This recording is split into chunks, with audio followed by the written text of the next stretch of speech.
Today we are tackling a giant project on my NC Miata track car. As it stands, the suspension is all stock and the tires are absolutely shot, but we're going to be overhauling all of that and hopefully extracting a lot more lap time out of this car. And how I'm going to be doing so is actually right over here.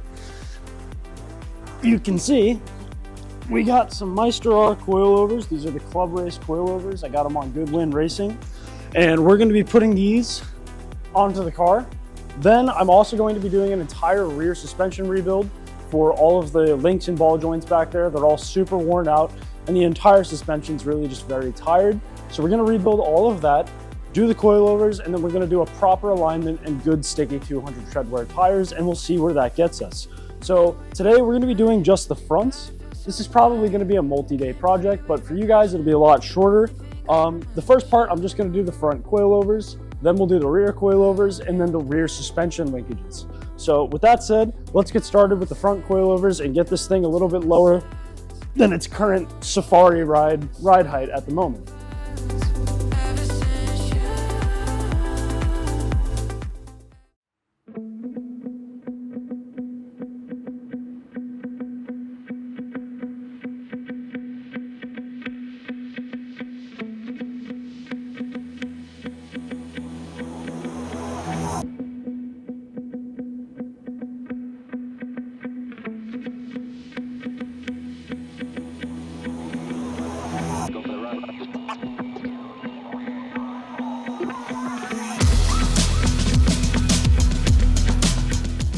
So I got the brake line undone, and now we're going to work on getting this stock coilover out. But I also just want to say, don't do this right here. I don't recommend this at all, this jack stand on a lift thing.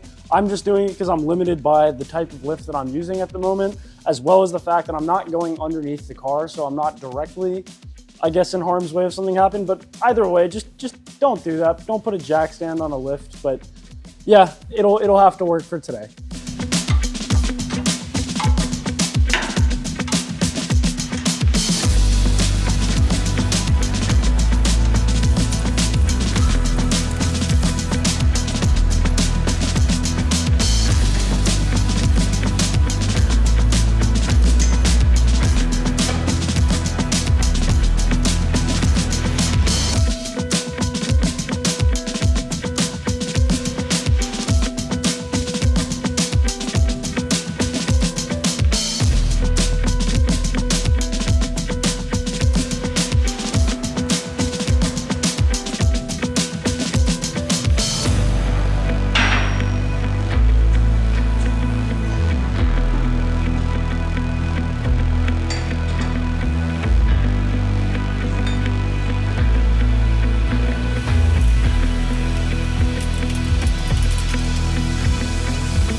All right, so we're back here for day 2. Yesterday we got the front suspension, the front coilovers done. That all went pretty well.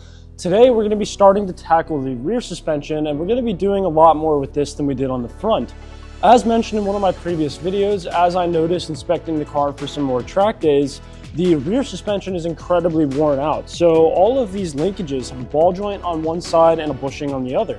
And the ball joint is pretty much torn open on all of them, which is a pretty large threat to the suspension's integrity and just general on-track safety. So that said, not only are we going to be doing the rear coilovers, but we're also going to be replacing every single suspension linkage for the entirety of the rear.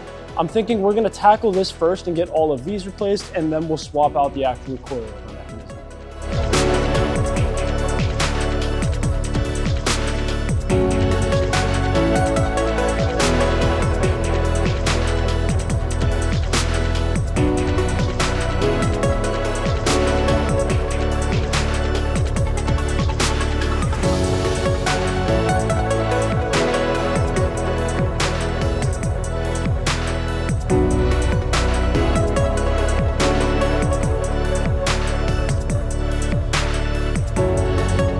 not going underneath the car.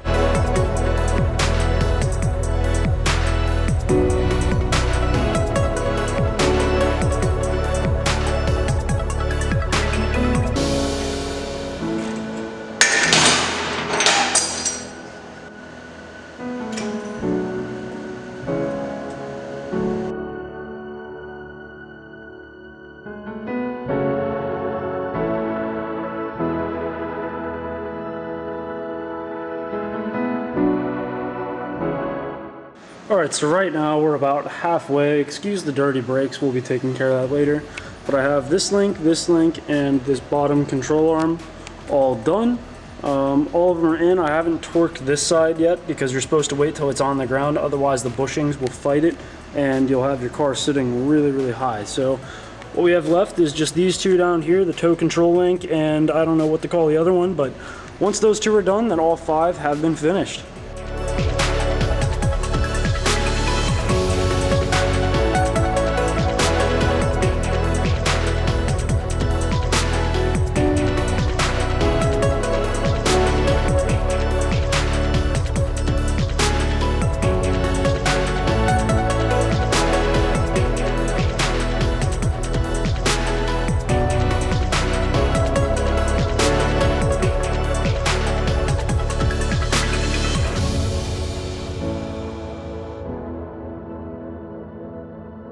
We're now on to what is day 3 of what is becoming a pretty grueling project.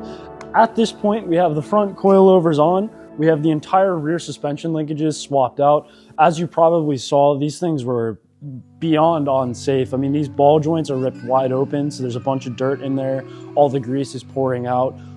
For something like a track car, this is just not safe, and this definitely is something that I had to do, and it was nice seeing the validation that I had to do it after spending what it costed to do the entire suspension rebuild. But that's done, so now we're gonna get on to the rear coilovers. Once those are on, we're gonna go ahead and set both of the ride heights, and then I actually have to work out a brake line problem in the front. It looks like one of them has been rubbing, and that's something that I'm ultimately gonna have to replace. But I need to kind of take a look at, especially with it lowered now, how that brake line is moving as we turn the wheel back and forth, and setting up the routing in such a way that we're not gonna have that issue again.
I think the ride height looks way better.